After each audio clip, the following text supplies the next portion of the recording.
Dalam sejarah, ada beberapa artifak legenda yang dicari-cari oleh umat manusia selama beribu-ribu tahun. Peti tabut Nabi Musa, Holy Grail iaitu dianggap sebagai cawan terakhir yang digunakan oleh Jesus Christ pada jamuan terakhir baginda, dan Philosopher's Stone, batu ahli falsafah. Dalam video ni, jom kita teroka sedikit tentang batu yang paling misteri dalam sejarah umat manusia ni, yang paling dicari-cari dan yang menjadi igawan berjuta-juta orang. Jom kita korek rahsia The Philosopher's Stone.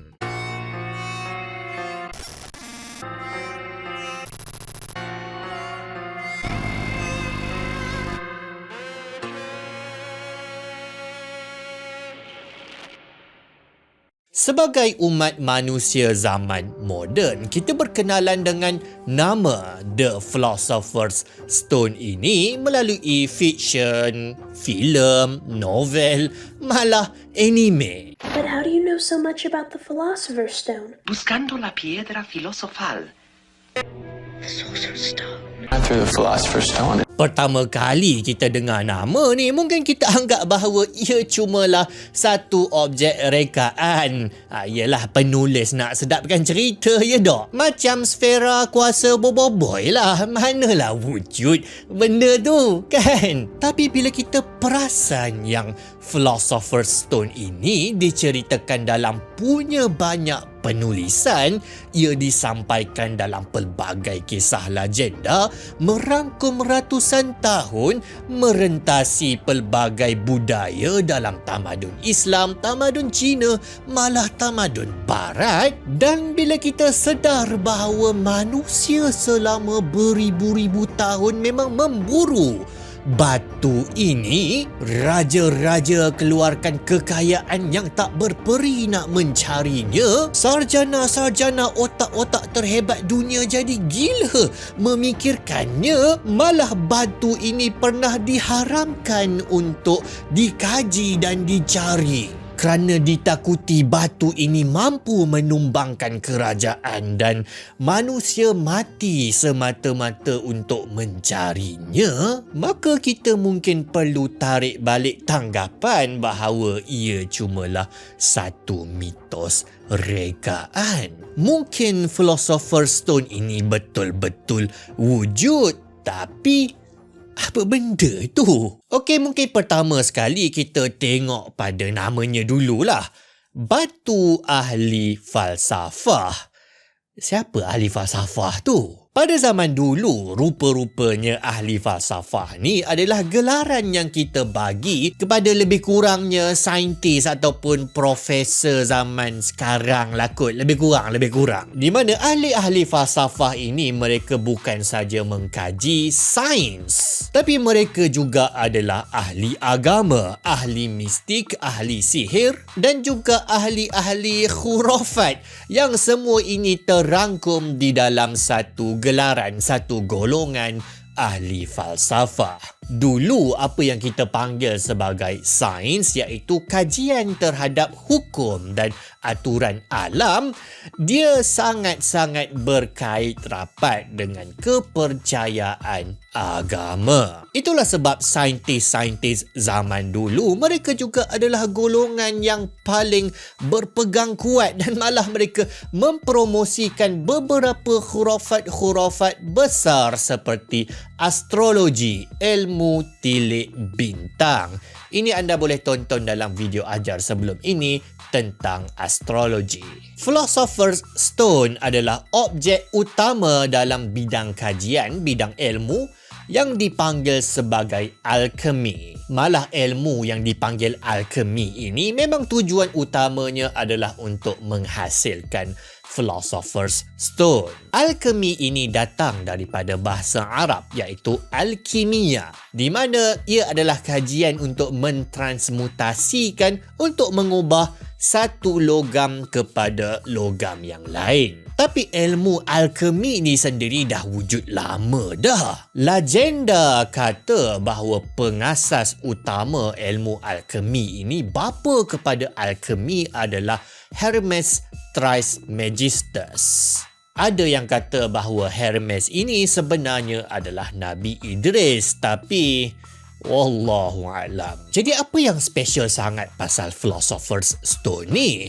Ia adalah satu bahan yang dianggap mampu menukarkan logam seperti kuprum, merkuri dan timah hitam, iaitu plumbum nama lain dia, untuk ditukarkan logam-logam ini kepada emas. Jadi keseluruhan ilmu alkemi ni, tujuan utama matlamat terbesarnya ialah untuk menghasilkan satu batu yang membolehkan mana-mana logam ditukarkan menjadi emas. Batu ini dipanggil sebagai batu ahli falsafah, Philosopher's Stone. Cuma yang mengelirukan adalah orang kata batu ni bukanlah batu pun sebenarnya. Ada yang kata ia adalah serbuk ataupun ada yang kata ia adalah garam. Okey. Sebelum tu lagi, kenapa nak tukar benda jadi emas?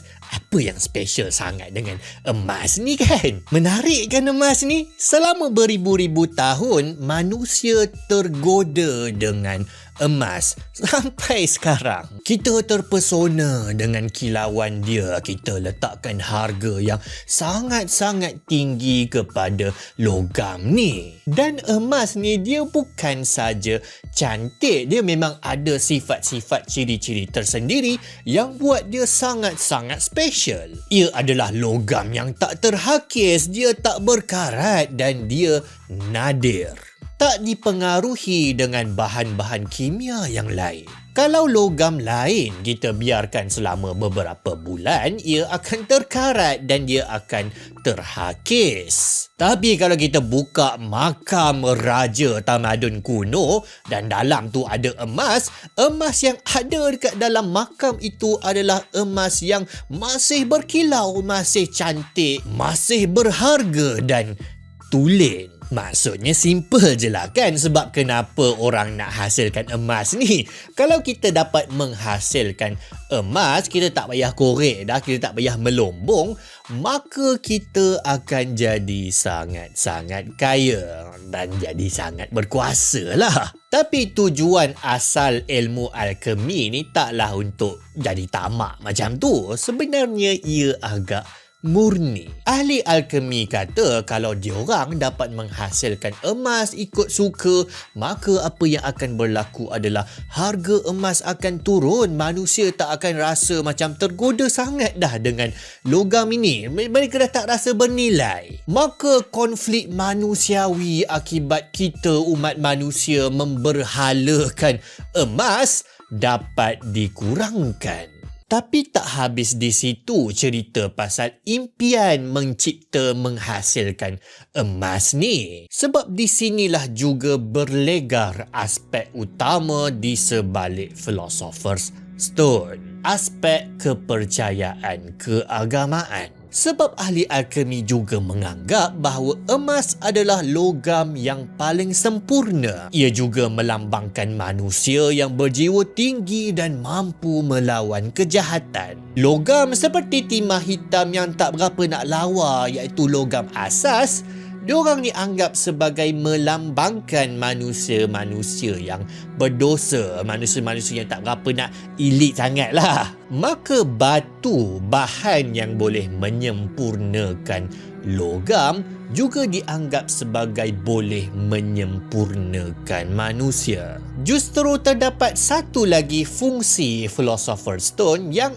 amat digila-gilakan semua orang. Tanggapan bahawa ia dapat menyembuhkan semua penyakit dan dapat mendatangkan hidup abadi. Itulah sebab nama lain bagi Philosopher's Stone ini adalah Elixir of Life, ramuan hidup abadi.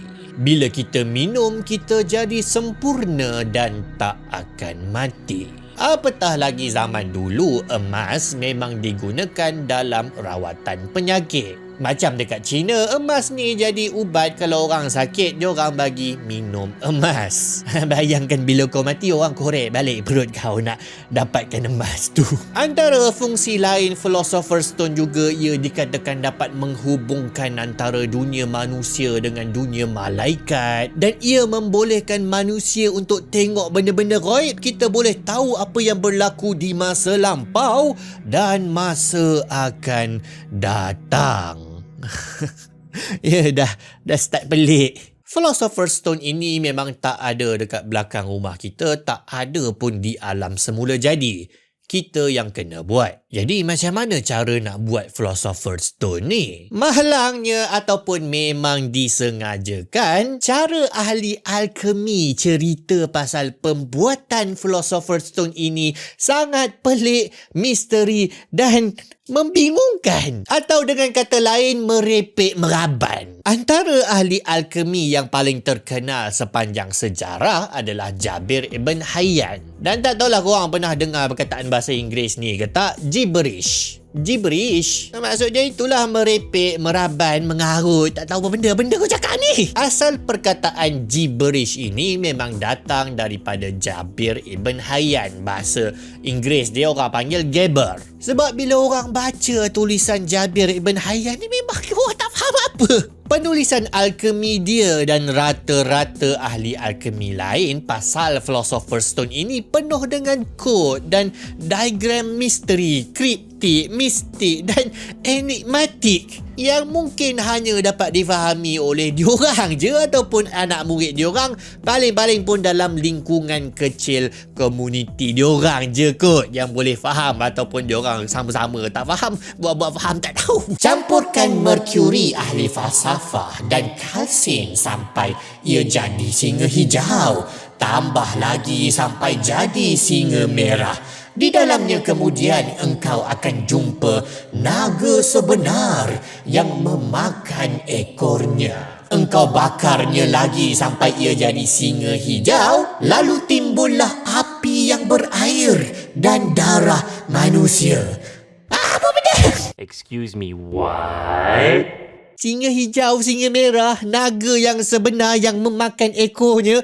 Macam mana api boleh berair? Kenapa tiba-tiba ada darah manusia? Kau nak cerita apa ni? Dan itulah sebab ramai yang skeptikal. Diorang last-last tak percaya langsung pun dengan ilmu yang dipanggil alkemi ni. Sebab diorang kata ini scam. Biasanya bila orang nak menipu, diorang akan buat ayat yang bombastik yang buat orang tak faham. The original machine had a base plate of prefamulated amulite surmounted by a malleable logarithmic casing in such a way that the two spurving bearings were in a direct line with a panometric fam. Kalau kau tak faham, itu salah kau lah. Kau yang bodoh, kau kena timba ilmu lagi dengan dia sampai kau faham. Oh, this is not good. We're using our connection to the Infos database. Sever it. I can't. It's a point attack. He or she is only going after my machine. It's not possible. This is DoD level 9 encryption. It would take months to get built. What is that, video game? No, Tony, we're getting hacked. Apa yang kau merepek ni, syaitan? Padahal diorang tengah menipu, dan sampai sekarang pun kita jumpa teknik-teknik ini digunakan oleh bomoh-bomoh, dan bukan setakat bomoh-bomoh, oleh ahli-ahli pseudosains yang dengar macam saintifik, dengar macam bombastik canggih, tapi sebenarnya membongak. Taklah nak kata bahawa semua ahli alkimia dalam sejarah ni menipu ke apa. Rasanya asasnya ilmu ini bukan terdiri, bukan berlaku daripada penipuan. Kita bincang sekejap lagi. Tapi memang ramai yang menyalahgunakan, yang mengeksploitasi ilmu alkemi ni ke astrologi ke untuk menipu. Tapi asasnya lah yang dapat dikorek daripada penulisan-penulisan diorang ni, nampaknya cara menghasilkan Philosopher's Stone melibatkan elemen tertentu macam emas, perak, quicksilver, garam. Kita campur, kita bakar dengan suhu dan cara tertentu, dengan dibuat pada ketika susunan bintang tertentu untuk tempoh masa tertentu, maka jadilah Philosopher's Stone. Ya, memang macam tak membantu langsung, sangat-sangat kabur. Dan sampai sekarang ahli-ahli kimia moden cuba nak replicate, cuba nak buat balik resepi-resepi yang diorang baca dekat buku-buku alchemy ni, nak hasilkan balik Philosopher's Stone tu, dan masih tak boleh nak dibuat sampai sekarang. Jadi adakah sebenarnya konsep Philosopher's Stone ini memang berasal bertitik tolak daripada penipuan? Rasanya tak juga. Sebab memang zaman dulu bila orang kaji dan orang lihat fenomena alam, diorang dapati bahawa besi memang seolah-olah boleh ditransmutasikan, boleh ditukar. Satu logam boleh menjadi logam lain. Satu unsur boleh berubah kepada unsur lain. Bila diorang rendam besi dalam larutan garam kuprum, diorang dapati besi itu berubah menjadi kuprum. Bila diorang didih air sampai kering, di hujung-hujung tu diorang jumpa macam gumpalan tanah. Jadi diorang fikir kalau air boleh berubah unsurnya menjadi tanah, maka logam boleh berubah menjadi logam lain. Timah boleh berubah menjadi emas. Ya, kita yang belajar sains moden dekat sekolah akan kata, salah penjelasan tu. Besi tu bukan berubah menjadi kuprum, tapi dia bertukar tempat. Air yang dididih tu sebenarnya mengandungi mineral larut yang bila dididih diorang membentuk menjadi kristal. Ya, kita mungkin boleh kata bahawa sains diorang salah dibandingkan dengan penemuan terbaru sains moden kita lah. Tapi teori orang-orang dulu, terutama ahli alchemy, dalam percubaan mereka nak menjelaskan fenomena alam, kita boleh kata adalah ikhlas. Diorang memang betul-betul nak faham alam menggunakan pemahaman apa yang diorang ada pada ketika itu. Dan apa yang mereka buat itu kita boleh kata adalah sains. Sains zaman dulu. Diorang mungkin salah jika dibandingkan dengan dapatan sains zaman moden kita ni, tapi diorang bukan menipu. Secara umumnya lah yang menipu tu menipulah, nak buat macam mana kan. Cumanya lalu timbullah kesimpulan, timbullah penjelasan dari mana datangnya asal-usul konsep Philosopher's Stone ni, iaitu ahli-ahli alchemy zaman dulu diorang sakit kepala, diorang tarik rambut diorang nak cuba menukarkan logam menjadi emas, dan diorang tak boleh nak buat. Maka diorang pun datangkanlah satu teori, kita tak boleh nak tukar logam kepada emas ni sebab kita we are missing an ingredient, kita terkurang satu ramuan penting. Dan kat situlah datangnya andaian bahawa kita perlukan satu ramuan, iaitu Philosopher's Stone. Alah, lebih kurang macam sains moden kita jugalah. Kita tak boleh nak terangkan pasal angkasa raya kita, lalu kita datangkanlah konsep macam dark matter, dark energy yang tak boleh nak dilihat, tak boleh nak dirakam, tak boleh nak dikira pun. Lebih kurang lah kot. Anda mungkin perasan bahawa nada video ini sudah pun berubah. Kita sudah sampai kepada persoalan terbesar topik ini.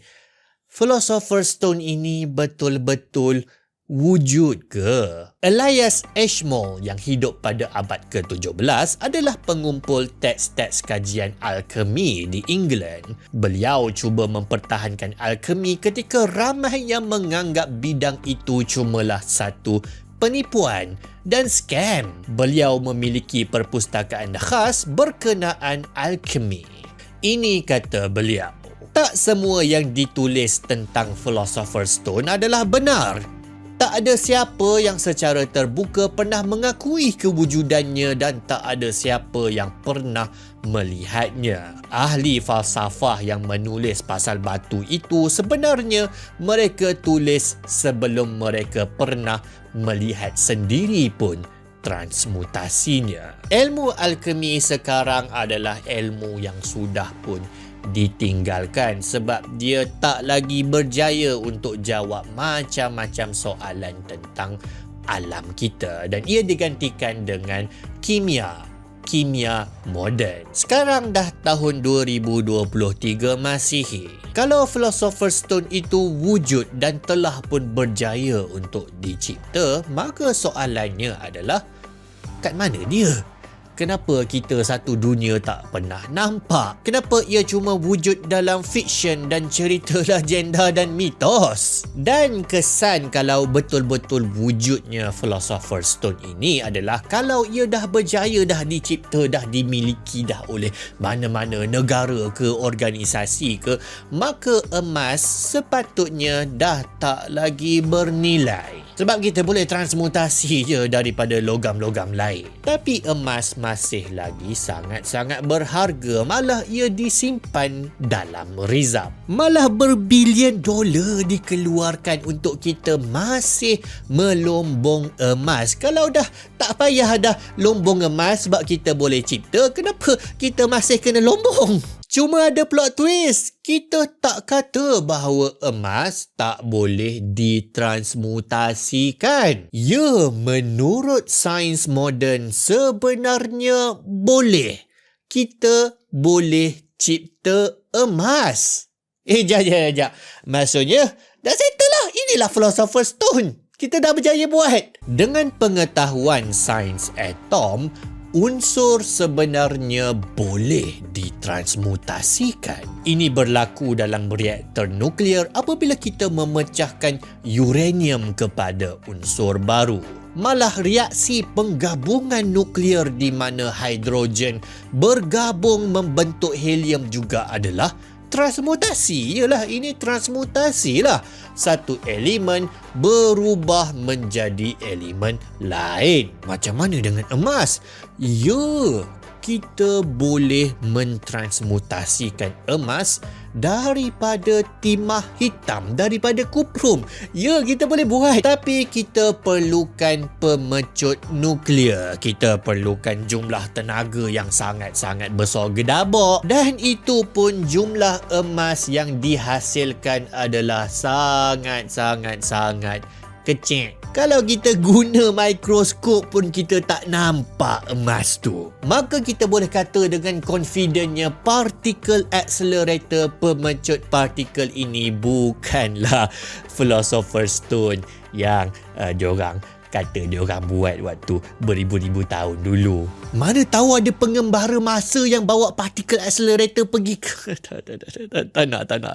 Maka nampaknya kita dah sampai kepada satu kesimpulan yang kita tak boleh nak elak, iaitu Philosopher's Stone, batu legenda yang dikejar, yang dicari-cari selama beribu-ribu tahun, tak lain hanyalah khayalan, adalah dongengan yang mustahil wujud pada zaman dulu.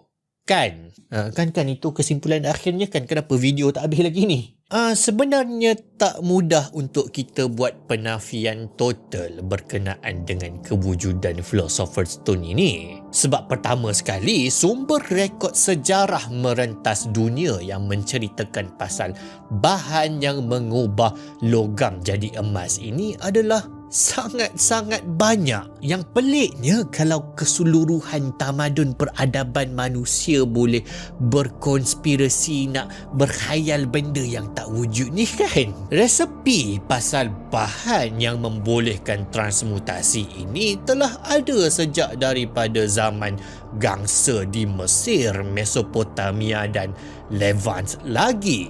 Itu belum kira rekod-rekod saksi yang kata diorang sama ada diorang nampak ataupun diorang cipta bahan batu, serbuk, garam yang boleh ubah logam jadi emas ini. Kalau kita nak tolak semua, maka kita akan ada masalah juga, sebab ada beberapa testimoni, rekod bertulis daripada geng-geng ataupun golongan-golongan yang sangat-sangat terpercaya dalam sains, seperti yang ditulis oleh John Baptist van Helmont dan John Frederick Helvetius. Dan yang menariknya, kedua-dua kisah diorang ni hampir sama, walaupun seorang duduk dekat Belgium, seorang lagi dekat Belanda.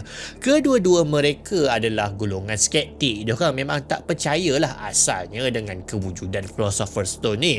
Dan diorang memang hidup pada zaman yang orang dah mula pun untuk tolak alchemy ni. Orang anggap bahawa Philosopher's Stone adalah penipuan dan scam terbesar. Pada satu hari mereka dua-dua orang ni tapi cerita yang berasingan sebenarnya, diorang didatangi oleh orang asing aneh yang tak dikenali. Orang asing itu memberikan mereka macam batu yang sangat-sangat kecil, lebih kurang kecil macam biji sawi yang dikatakan sebagai Philosopher's Stone. Lalu mereka pun buat eksperimen alchemy dan ternyata mereka berjaya mengubah merkuri dan plumbum menjadi emas tulen. Malah setelah diteliti oleh tukang logam, ia ternyata emas yang paling baik pernah dilihat. Dalam rekod bertulis tersebut, emas yang ditransmutasikan itu masih lagi disimpan. Tak tahulah sampai sekarang ada lagi ke tak. Tapi ia tak dapat, eksperimen ini tak dapat nak diulang, tak boleh nak direplikasikan. Sebab diorang tak tahu apa kandungan batu sebesar biji sawi tu. Dan orang asing, orang misteri yang mendatangi mereka, yang memberikan mereka Philosopher's Stone tersebut hilang dan tak dapat dihubungi. Ya, dengar macam cerita Mastika, tapi ini antara rekod bertulis testimoni yang susah nak ditolak mentah-mentah oleh walaupun saintis yang paling skeptikal pun. Boleh jadi dalam jutaan percubaan selama beribu-ribu tahun oleh umat manusia nak cipta Philosopher's Stone ni, ada beberapa percubaan yang memang menjadi. Dan boleh jadi ada ilmu khas yang manusia zaman moden di sebalik kesombongan kita. Kita kata kita dah tahu semua benda,